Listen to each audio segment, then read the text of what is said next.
একটু চলুন, এগিয়ে চলুন। এই বাড়িটা, আমার বাড়িটাও খুব অবস্থা খারাপ। বললাম তো ভদ্রকে আমাকে ফোন করে জিজ্ঞেস করেছি। হ্যাঁ, ফোন করে জিজ্ঞেস করেছি ভদ্র কেমন আছে। ঝড় যা কালকে হয়েছে এই জন্য।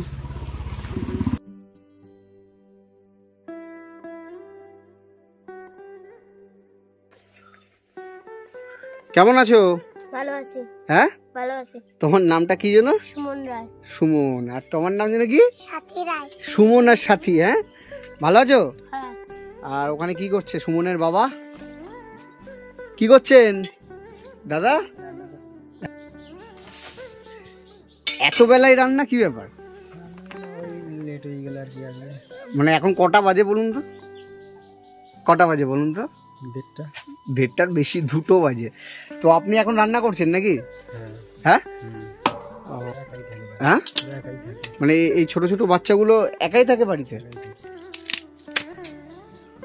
তার মানে আপনি মানে কাজ থেকে এসে রান্না বান্না করেন, তারপর খায় নাকি? হ্যাঁ, আচ্ছা আচ্ছা। আপনার মায়ের এমনি শ্রাদ্ধ কাজ মিটেছে? হ্যাঁ, পুরোপুরি মিটে গেছে। মিটে গেছে ঠিকঠাক ভাবে? সব মিটেছে? হ্যাঁ, ঠিকঠাক। আচ্ছা আচ্ছা। মানে ওদের ঠাকমাকে মানে আমি চোখের সামনে দেখে গেলাম, দেখে যাওয়ার 7 দিনের মাথায় উনি মারা গেলেন। হ্যাঁ, আপনার স্ত্রী কতদিন হয়েছে মারা গেছে? ওই তো আষাঢ় মাসের 5 তারিখে মারা গেছিল, আষাঢ় মাসের 5 তারিখ। তারপরে মা, আপনার মা? মা তো মারা গেল এই কয়দিন আগে। মানে এই ছোট ছোট বাচ্চাদের তার মানে এখন মানে দেখার মতো তো কেউ নেই? না, দেখার মতো কেউ নেই। হ্যাঁ, না। তাহলে আপনি কাজে যান, কখন কাজে যান? 6টার সময় কাজে যাই। সকাল 6টায়? 6টায়। হ্যাঁ। আর আসেন কখন? আসি 12টায়। 12টা? আর এমনি ওদের খাওয়া দাওয়া এগুলো, সকালবেলার খাওয়া দাওয়া এগুলো কি করে ওরা? ভোরবেলা 5টার সময় উঠি, তারপরে সেদ্ধ ভাত রান্না করি। মানে 5টার সময় উঠে সেদ্ধ ভাত রান্না করে? হ্যাঁ। বাহ। তারপরে 2-1 দিন তো রান্না করতে পারি না, সেদিন তো দেখা গেল টাকা দিয়ে গেলাম দোকানে, রুটি কিংবা পাউরুটি লাড্ডু খাইলো, ঠিক আছে, খাওয়া দাওয়া সকালবেলায়? হ্যাঁ। এবার আপনাকে তো কাজ করতেই হবে। হ্যাঁ, 12টার সময় এসে রান্না বান্না করি, তারপরে দুপুরবেলা খাওয়া দাওয়া করি। মানে আপনি কিন্তু খুব ভালো বাবা, এটা বলতে হবে। হ্যাঁ, তো বাবু তুমি পড়াশোনা করছো? হ্যাঁ, স্কুলে যাচ্ছ এখন? স্কুল বন্ধ। ও, এখন স্কুল বন্ধ আছে, গরমের ছুটি। আচ্ছা আচ্ছা আচ্ছা। আর তুমি সাথী, তুমি যাচ্ছ তো স্কুলে? হ্যাঁ, স্কুলে যাও। আচ্ছা, ওদের তো দেখার মতো এখন কেউ নেই। হ্যাঁ, মানে আপনি বাবা হিসাবেই ওদের রান্না বান্না এগুলো সমস্ত কিছু করছেন। তো আমরা তো ওকে বলেছিলাম যে আশ্রমে রাখার কথা বলেছিলাম, তো মানে কি চিন্তা ভাবনা করেছেন? চিন্তা ভাবনা কি এখন, মানে সবাই বলতেছে তোর বাচ্চা, ঠিক আছে, তুই যেখানে রাখবি সেইখানে। এবার আমার কথা হচ্ছে কি, মানে দায়িত্ব কেউ নিতে চায় না, বুঝলে? মানে দায়িত্ব কেউ নিতে চায় না বলতে? দায়িত্ব কি, দেখা গেল এটা মানে এবার তোর মানে সবাই বলতেছে তোর বাচ্চা তুই কি করবি সেটা তুই বুঝে নিবি, ঠিক আছে, তোর ব্যাপার সেইটা। আচ্ছা, এবার দেখা গেল তাহলে আমার বাচ্চা আমার কাছেই থাক, কোথাও দেবো না, সেইটাই আমি সিদ্ধান্ত। মানে আপনি তো ওদের দেখতে পাচ্ছেন না, ঠিকঠাক ভাবে খেয়াল রাখতে পারছেন। এই ছোট ছোট বাচ্চাগুলো ওরা ঠিকঠাক ভাবে খাবার পাচ্ছে? আপনি বলুন। না পাইলে কিছু করার নেই, কাছে রাখতে হবে, কিছু করার নেই। হ্যাঁ, কাছে রাখতে হবে। কেন আশ্রমে দিলে অসুবিধা, সেখানে থাকা খাওয়া লেখাপড়া সবই পাবে, মেয়েটা ঠিকমতো তৈরি হবে, ছেলেটা ঠিকমতো তৈরি হবে। আপনি পুজোর ছুটি গরমের ছুটি ওদের বাড়ি আনতে পারবেন, মাঝে মাঝে আপনার সময় সুযোগ হলে ওদের গিয়ে দেখে আসতে পারবেন ওরা কিভাবে লেখাপড়া শিখছে, কি করছে। আপনি আশ্রমে দিলে তো ভালো হবে, তাই ওদের তো ভবিষ্যতে ভালো হবে। কেন আপনি ধরুন দিন মজুর লোকের ক্ষেত মজুরে কাজে চলে যাবেন ভোরবেলা, সারাদিন এবার ওরা ঘরে এই বাড়ির পাশে আপনার রাস্তায় উঠলো না, কার আম গাছে উঠলো, কার জাম গাছে উঠলো, কোথায় থাকলো, কি লেখাপড়া শিখলো, তাহলে আপনি তো খেয়াল রাখতে পারছেন না। ঘরে মা নেই, ওর ঠাকুমা ছিল, তিনিও মারা গেছেন। ওরা তো আশ্রমে থাকলে আমার মনে হয় ওরা ভালোভাবে মানুষ হবে, লেখাপড়া শিখবে, ভালো হবে।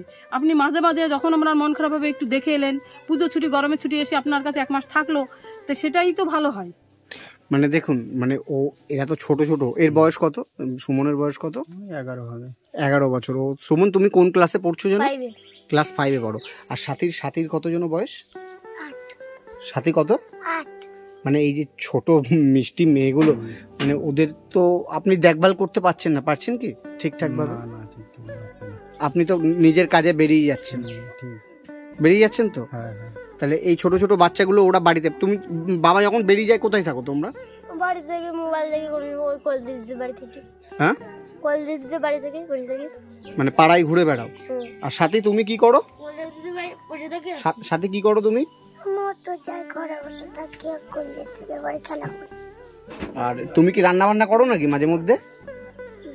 হ্যাঁ, সাথী সাথী কি রান্না বান্না করতে পারে? না। হ্যাঁ, একদিন বলছিল যে সাথী রান্না করে।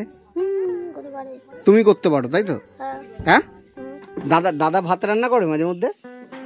হ্যাঁ, ও মানে তুমি মাঝে মধ্যে ভাত রান্না করো? হ্যাঁ, বাদ আমি তখন তরকারিও পারো?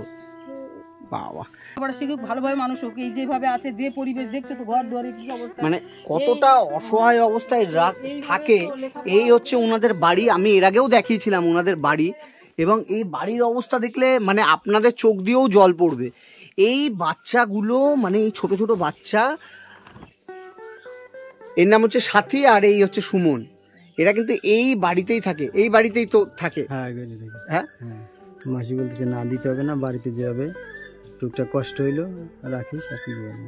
আর আপনার যে ছোট বাচ্চাটা আর একটা ছিল যেটা, ওটা মাসির কাছে থাকে। মানে ওটা মাসি নিয়ে গেছে। তার মানে এখন এই দুটো বাচ্চাকে মানে আপনি রাখতে চাইছেন, এদের কোনো আশ্রমে রাখবেন না তার মানে? আচ্ছা আচ্ছা, দেখুন বাবা যখন বলছে সেখানে তো হ্যাঁ, আমাদের আমি সেজন্য তো ইন্টারফেয়ার জোর করা করতে পারছি না, কিন্তু আমি জানি দিলে এদের ভালো হতো। কেননা এটা ধরুন ডিসিপ্লিন, শুধু খাওয়া পড়াই একটা শিশুর বেড়ে ওঠার পিছনে মূল দরকার পরিবেশ। অবশ্যই একটা শিশুর শুধু পেটের খিদে, সে তো স্কুলে মিড ডে মিল দিচ্ছে, কিন্তু তারপরে তো তার বাড়ি এসে লেখাপড়া, তার গড়ে ওঠা, তার মানসিক বিকাশ, শারীরিক বিকাশ, সব কিছুর একটা পরিবেশ দরকার। এই যে পরিবেশ, ঘরে ঠাকুমা ছিল, তিনিও চলে গেছেন, মা মারা গেছে, এবার উনি লোকের জমিতে ক্ষেত মজুর করে, নিজের তো জমি নেই, বাড়ি ঘরের অবস্থাও দেখছো, হত দরিদ্র পরিবার। তা যাই হোক, কোনো সরকারি সাহায্য, ঘর দুয়ার কিছু এরা পায়নি। এইবার এখন এই অবস্থায় উনি কাজে গেলে এই ছেলে মেয়ে দুটো, এই যে ছেলে কারুর আম গাছে উঠলো বা জাম গাছে উঠলো বা রাস্তায় গেল, পুকুরে নামলো, এ তো খেয়াল রাখতে পারবে না। দেখুন, সামাজিক কর্মী হিসাবে বা সমাজকর্মী হিসাবে আমাদের একটা, আপনাদের এরকম পরিস্থিতি থেকে আমাদের খারাপ লেগেছিল, এবং সেই জন্যই কিন্তু আমরা বলেছিলাম যে এই ছোট ছোট বাচ্চাগুলোকে আমরা একটা নিরাপদ একটা আশ্রমে রাখলে ওরা অন্তত ওদের পড়াশোনাটা ওরা ভালো থাকতে পারবে, সেটাই কিন্তু আমরা বলেছিলাম। কি দিদি, সর্বতকরণের সহযোগিতার হাত বাড়ানো। সেদিনও ফোন করে তোমাকে বলেছি ওদের টিউশন যাচ্ছে কিনা, খাতা কলম কিছু লাগবে কিনা, ও টিউশনের পয়সা লাগবে কিনা, আমি ফোন করেছিলাম না? হ্যাঁ, ওই যে ফোন করে বলে জিজ্ঞেস করেছি, এবং আমি এর আগেও তো টাকা পাঠিয়েছি ওদের জন্য। হ্যাঁ, টাকা পাঠিয়েছো, ডাক্তার কাছে নিয়ে গেছি, সেটাও পয়সা পাঠিয়েছো। আমি গাড়ি রিজার্ভ করে, অটো রিজার্ভ করে দুই ভাইকে নিয়ে গেছি ডাক্তার দেখাতে। এবং প্রতি মাসে কিন্তু ওদের আমি বই খাতার এগুলো দিই। দাদা, এর আগের দিনও আমি হ্যাঁ, আমি তো এসে আপনাদের খোঁজ নিয়েছি। আমি চাই এই মা মরা বাচ্চাগুলো ভালো থাকুক, এই ছোট ছোট বাচ্চাগুলো, এই যে দেখুন মিষ্টি বাচ্চাগুলো ভালো থাকুক। আচ্ছা সাথে তুমি আমায় কি বলেছিলে? তুমি আশ্রমে যাবে বলেছিলে, তুমি যেতে চাও? হ্যাঁ, বাবা যেতে দিচ্ছে না, সাথী বলছে যেতে চাই। ওই যে হয় না, হ্যাঁ, এটা কষ্ট লাগে না মনে? এবার বাড়ি থাকলে যতই কাজ কষ্ট করে বাড়ি আসি, আবার এদের না দেখতে পারলে এটা ভালো লাগে না, বুঝলেন? সে তো ঠিকই, অবশ্যই বাবা হিসাবে আপনি, এটা স্বাভাবিক ব্যাপার। যাই হোক, ওরা অন্তত পড়াশোনাটা করুক। দেখুন, ওরা বাড়িতেই থাকুক, আমাদের তাতে কোনো আপত্তি নেই। এই ছোট ছোট বাচ্চাগুলো, ও তুমি কোন ক্লাসে পড়ো জানো বাবু? 5-এ পড়ে। আর সাথে তুমি কোথায় পড়ো? 2-এ। এরা অন্তত পড়াশোনাটা যেন ঠিকঠাক ভাবে চালায়, বুঝতে পেরেছেন দাদা? হ্যাঁ, পড়াশোনাটা মানে ওদের করতে বলবেন, তাতে কি হবে, ওরা মানুষের মতো মানুষ হতে পারবে, যাতে ওরা পশু না হয়ে যায়। না না, বুঝতে পেরেছেন? শিক্ষাটা যেন ওদের ওদের ওদের ওরা যেন পায়, বুঝতে পেরেছেন? শিক্ষার প্রয়োজন আছে তো, বলুন। হ্যাঁ, শিক্ষা হচ্ছে জাতির মেরুদণ্ড। জাতির মেরুদণ্ড, এই তো আপনি কত সুন্দর একটা কথা বললেন, বলুন তো, শিক্ষা জাতির মেরুদণ্ড। তাহলে এই বাচ্চাগুলো যদি শিক্ষা না পেয়ে, এই ফুলের মতো বাচ্চাগুলো যদি নষ্ট হয়ে যায় কিছুদিন পরে, তার দায়ভার কিন্তু আমরা সবাই থাকবো, তাই না? সেটা অবশ্যই, তাই না? এই যে ফুলের মতো এই মিষ্টি মেয়েটা, এর তো শিক্ষার প্রয়োজন আছে, তাই না? ওকে কিন্তু সবসময় পড়াশোনা করাবেন, যাতে পড়াশোনাটা ঠিকঠাক ভাবে হয়, বুঝতে পেরেছেন? আর আমরা যেরকম বলেছি, আপনাদের কথা দিয়েছি, আমি প্রতি মাসে আমি আসব, ওদের পড়াশোনার দায়িত্বটা আমি নেব। ঠিক আছে? ঠিক আছে, ঠিক আছে। সুমন, তুমি পড়াশোনা করবে তো? তুমি আমায় যেন কি বলেছো, পড়াশোনা করে তুমি কি হতে চাও? ও সায়েন্টিস্ট। সায়েন্টিস্ট হবে? বাহ, তার জন্য তোমাকে কি করতে হবে? পড়াশোনা করতে হবে। করবে তো পড়াশোনা? হ্যাঁ, মানে মন দিয়ে করবে তো? আর দুষ্টুমি করবে না তো? না। এই যে বাবা যায়, বাবাকে তো কাজ করতে হবে, তাই না? বাবাকে তো কাজ করতে হবে। আপনি সকাল 6টার সময় বেরিয়ে যান, হ্যাঁ, আর আসেন কটায়? 12টায়। মানে এসে তারপরে আপনি এখন আমি দেখছিলাম এখন রান্না করছেন, মানে এখন বাজে 2টো বাজতে চললো, 2টোর সময় রান্না করে ভাত করবেন, তারপরে এই বাচ্চাগুলো খাবে। হ্যাঁ হ্যাঁ, আপনিও তো কিছু খাননি এখন। না, সকালবেলা ভাত খাইছি। আসলে মা না থাকলে যেটা হয়, তাই না? আমারও কিন্তু মা নেই, জানেন তো। আমি জানি যে মা না থাকলে একটা বাচ্চার কতটা কষ্ট হতে পারে। কেউ খোঁজ রাখবে না, রাখবে কি? মা যদি, আমি যদি না খাই থাকতাম না, মা আগে খবর নিত। মানে আপনার মা? হ্যাঁ, আপনার মা ঠিক খোঁজ নিত না? এখন কেউ নেয় আপনাকে? না, কেউ নেই না। পৃথিবীর সব থেকে শ্রেষ্ঠ সম্পর্ক কিন্তু মা এবং ছেলের সম্পর্ক, তাই না? এই যে আপনি হয়তো বুঝতে পারছেন না, ওরা এখন বুঝতে পারছে না মায়ের মর্মটা কি, কিন্তু এটা কিন্তু পরে বুঝবে, বুঝবে না? এই যে ছোট এই যে বাচ্চার সাথী, ও কিন্তু বুঝতে পারছে না যে মা নেই, আমাদের গার্জেন ঠিকঠাক ভাবে নেই, ওরা কিছুই বুঝতে পারে, কিন্তু এটা কিন্তু একদিন বুঝবে না? যখন বয়স 18-19 হবে তখন কিন্তু ওরা বুঝবে যে মায়ের মর্মটা কি, এরা তখন বুঝবে। বুঝতে পেরেছেন? আচ্ছা, আপনি গ্যারান্টি দিতে পারবেন? একটা ভাই হিসেবে কথা বলছি, কিছু মনে করবেন না। আপনি আবার বিবাহ করবেন না, গ্যারান্টি দিতে পারবেন? এটা আমি ভাই হিসাবে আপনাকে এই প্রশ্নটা ছুড়ে দিলাম। না, কোনো গ্যারান্টি নেই। হ্যাঁ, গ্যারান্টি নাই, হইতে পারে না পারে। আপনি বিয়ে আবার করতে পারেন তো? না, বলুন না, খোলা বলুন। হ্যাঁ, করতে পারি। হ্যাঁ, আপনি তো আবার বিয়ে করতে পারেন। হ্যাঁ, তখন এই বাচ্চাগুলোর পরিস্থিতি কি হবে বলুন তো? এই যে ছোট্ট সাথী আর ছোট্ট সুমন, কি তখন কিরকম পরিস্থিতি? বিয়ে না করাই ভালো, কারণ বিয়ে করলে কি বলেন তো, যদি আমি বিয়ে করি, হ্যাঁ, তাহলে এই বাচ্চা দুটোর অবস্থা, পরিস্থিতি খুবই খারাপ, শেষ হয়ে যাবে। বউ দেখতেই চোখেই দেখতে পারবে না, রক্তের কোনো সম্পর্ক নাই তো, না, টান থাকে না। টান থাকলে এই যেরকম সাথী যদি কোনো কিছু রাস্তায় গেলে বা কোনো কিছু যদি অসুবিধা হয়, হ্যাঁ, আমি তো সঙ্গে সঙ্গে দৌড়িয়ে যাবো, কিন্তু আমার যে দ্বিতীয় বউ থাকবে, সে তো কোনোদিনই যাবে। সেই বাচ্চা মেয়েটাকে দেখবে? আপনি বলুন তো, এই ছোট্ট সুমনকে আর দেখবে? না, মরে গেলেও দেখবে না। দেখবে না। আপনি বুকে হাত দিয়ে বলুন তো, আপনার মনের মধ্যে একবারও এই চিন্তা ভাবনা আসেনি যে আমি আর একটা বিয়ে করব? বলুন, আপনি বুকে হাত দিয়ে বলুন। আমার তো ইচ্ছা করে না বিয়ে করতে, সত্যি মা গালি, সত্যি কথা। না, আপনি একবারও ভাবেননি? আবার কি কখন বিয়ে করতে ইচ্ছা করে বলেন তো? যে এত কষ্ট করলে, এত কষ্ট করে আমি বাঁচা যায় না, ঠিক আছে? হ্যাঁ, তখন মনে হয় বিয়ে করি আবার। কিন্তু আপনি বিয়ে করলে এই বাচ্চাগুলোর কিন্তু শেষ হয়ে যাবে। হয়তো আপনি চিন্তা ভাবনা করছেন যে আমার স্ত্রী এসে ওদের দেখবে, মনে আসতেই পারে, কিন্তু আপনি সত্যি কথা বলুন তো, অরিজিনালি কি দেখবে ওদের দ্বিতীয় মা আসলে? না, দেখবে না। হ্যাঁ, কোনোদিন দেখবে না। তাহলে এই বাচ্চাগুলোর ভবিষ্যৎ কি হবে? ওর এখন কত বছর বয়স সাথীর? 7-8 বছর বয়স। 7-8 বছর বয়সে মা হারা, পিতৃ স্নেহ পায় না, মানে কষ্ট হয় না বলুন তো? আমার কষ্ট হচ্ছে, বিশ্বাস করুন, আমার বুক ফেটে যাচ্ছে। কষ্ট তো হয়। আর আপনি বা কতটুকু করবেন সারাদিন খেটে খুঁটে এসে, এই রান্না করে বাচ্চাদের খাওয়ানো দাওয়ানো, ওদের দেখভাল, এটা হয় না। পুরুষ মানুষের জন্য এটা খুব কঠিন হয়ে দাঁড়ায়, তাই না? কি হয়তো? হ্যাঁ, কঠিন, বিশাল কঠিন হয় না? এতটাই কষ্ট লাগে, লাস্টে আর পারা যায় না, বুঝলে? এই যে একজন বাবা, স্ত্রী হারা বাবা, এবং এই ছোট ছোট ওই বাচ্চা, আপনারা তো মা, আপনিও একজন মা, আপনিও একজন মা। যার মা নেই তাদের কি ভালোবাসা থাকে বলুন তো?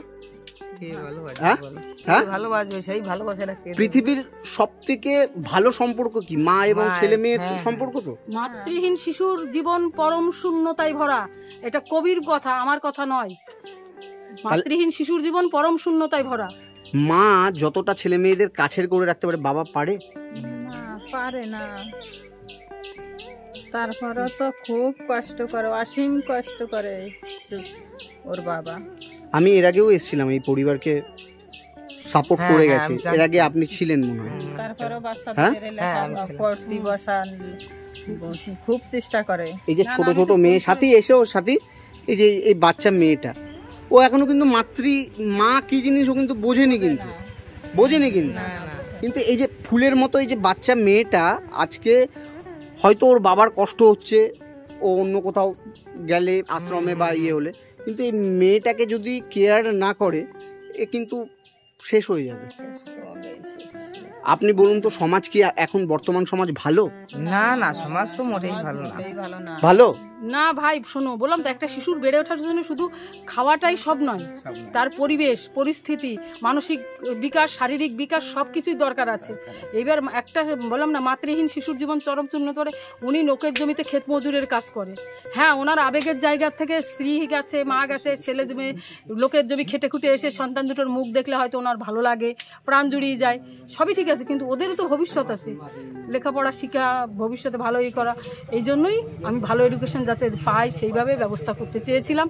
এখন বাবা পিতৃ স্নেহের উপরে তো কথা নেই, বাবার আবেগ এখন উনি দিতে চাইছেন না, সেই জন্য আমার তো অপেক্ষা করতে হবে, ওনার যতক্ষণ মন না হয় ততক্ষণ সে অপেক্ষা করতে হবে। না, আমরা চাই এই বাচ্চাগুলো ভালো থাকুক, এই ফুলের মতো এই মিষ্টি সাথী ভালো থাকুক, এই ফুলের মতো ছোট্ট সুমন ভালো থাকুক, ওরা ওদের স্বপ্ন পূরণ করুক, সাথে ওদের বাবাও ভালো থাকুক, আপনিও ভালো থাকুন, এটাও আমরা চাই, আপনিও ভালো থাকুন।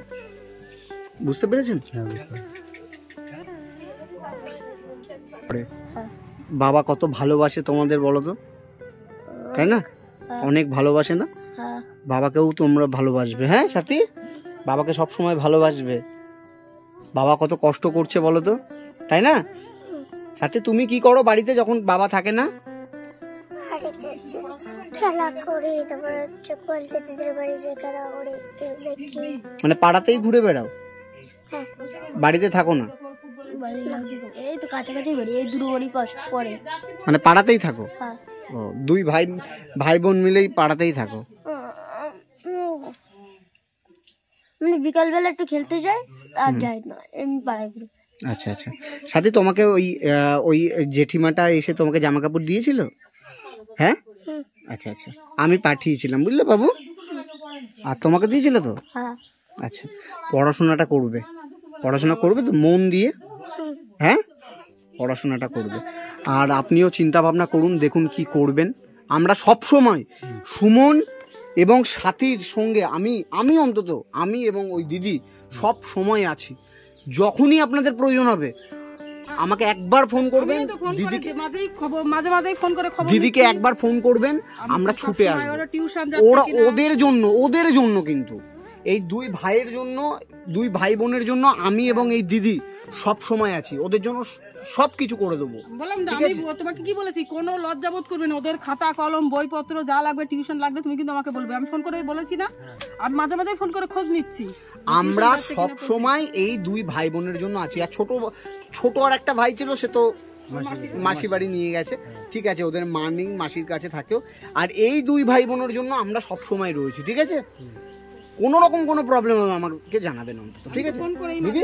ওই আমি একটা জিনিস এনেছি, ব্যাগগুলো নিয়ে আসেন, ঠিক আছে? বুঝতে পেরেছো সাথী? ঠিক আছে বাবু। দিদি এই গিফটগুলো ওদের হাতে দিয়ে দেন। এইটা হচ্ছে সুমনের। সুমন দেখো, সুমন খুলে দেখো কি কি আছে, ব্যাগটা খোলো, এই মেন চেইন খোলো সুমন, মেন চেইন খোলো। দাঁড়াও সাথী, এটা তোমার পছন্দ হয়েছে? সাথী পছন্দ হয়েছে? হ্যাঁ, ব্যাগ খুলো, দেখো কি কি আছে, দেখো, দেখাও, বের করে দেখাও সবাইকে। বোতল আছে, আর কি আছে? বা আর হ্যাঁ, খাতা আছে। আচ্ছা, বক্সের মধ্যে পেন, পেন্সিল, রাবার সব কিছু আছে। হ্যাঁ, এটা পিঠে নাও তো সাথী, পিঠে নাও তো দেখি কেমন লাগে।